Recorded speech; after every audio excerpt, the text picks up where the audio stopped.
Hai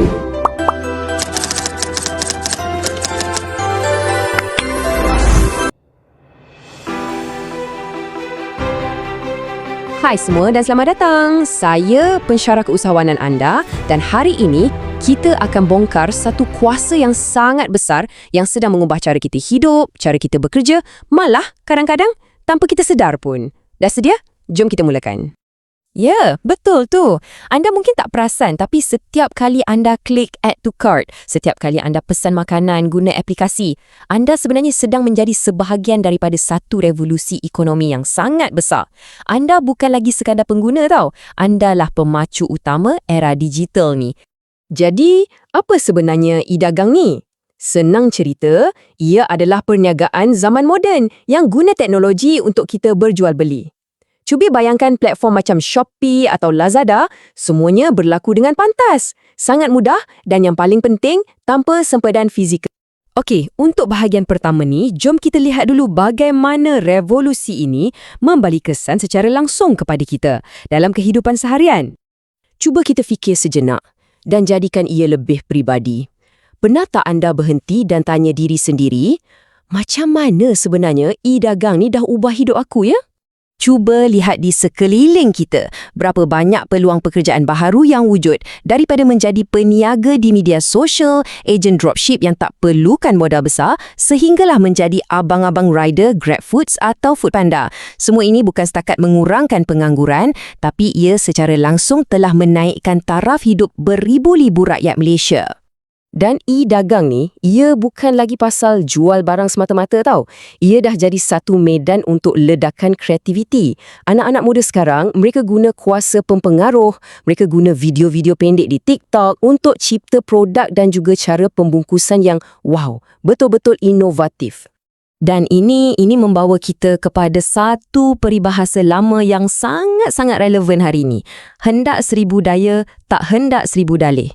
Maksudnya mudah saja, dalam dunia digital yang terbentang luas dengan peluang ni, kemahuan itu kuncinya. Kalau anda betul-betul mahu berjaya, anda pasti akan cari jalan. Tapi kalau tak nak, macam-macam alasan akan muncul. Inilah mentaliti juara yang kita perlukan. E-dagang juga semestinya beri kemudahan yang luar biasa dalam hidup kita. Bayangkan, ibu bapa yang sibuk boleh beli barang dapur atau lampin bayi tanpa perlu keluar rumah. Ia bukan sekadar jimat kos minyak dan tol, tapi ia beri kita sesuatu yang jauh lebih berharga. Tepat sekali. Masa yang kita jimatkan tu, kita boleh luangkan bersama keluarga, membina memori indah dan tingkatkan kualiti hidup. Duit boleh dicari, tapi masa yang hilang tak akan kembali. Ingat pesan orang tua-tua, masa itu emas. Baiklah, sekarang kita dah nampak kesannya pada individu. Jom kita kembangkan skop kita dan lihat bagaimana gelombang digital ini memberi kuasa kepada enjin utama ekonomi negara, para usahawan perusahaan kecil dan sederhana ataupun PKS. Cuba kita bandingkan sekejap. Bayangkan kos nak sewa sebuah kedai fizikal berbanding dengan memulakan bisnes terus dari bilik di rumah. E-dagang ni, ia mengurangkan kos operasi secara drastik.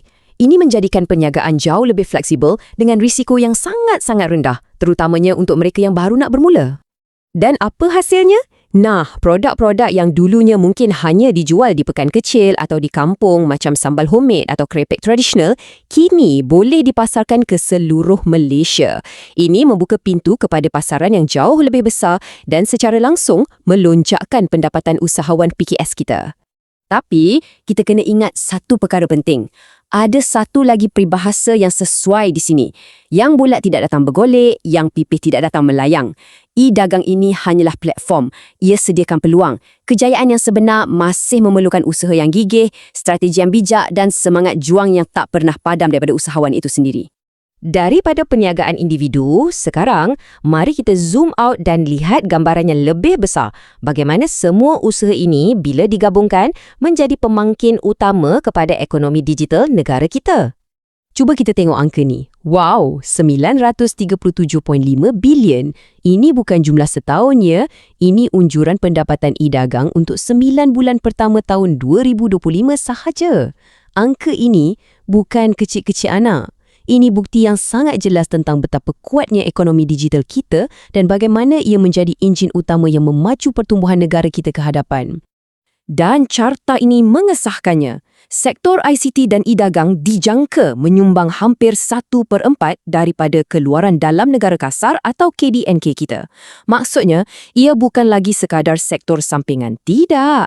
Ia adalah salah satu tunjang utama ekonomi Malaysia pada hari ini.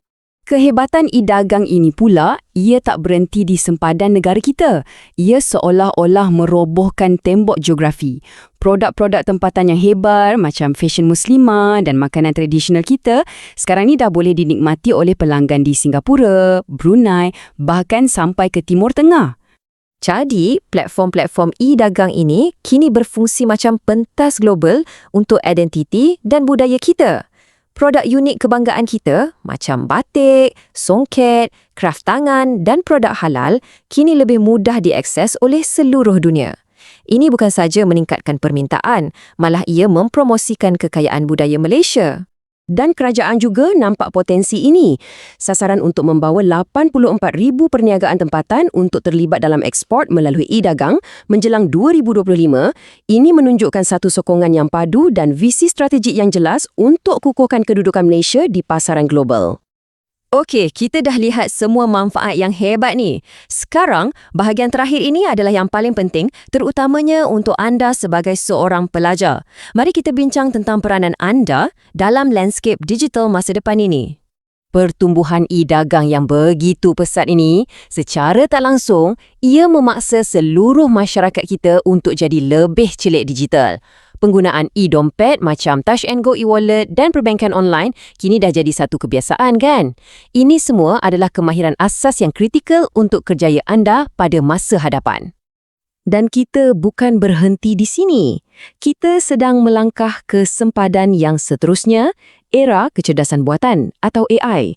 Cuba bayangkan, AI akan merevolusikan lagi dunia e-dagang. Daripada iklan yang dibuat khas untuk setiap individu, sehinggalah kepada pengurusan stok dan penghantaran yang super cekap. Inilah masa depan yang sedang menanti.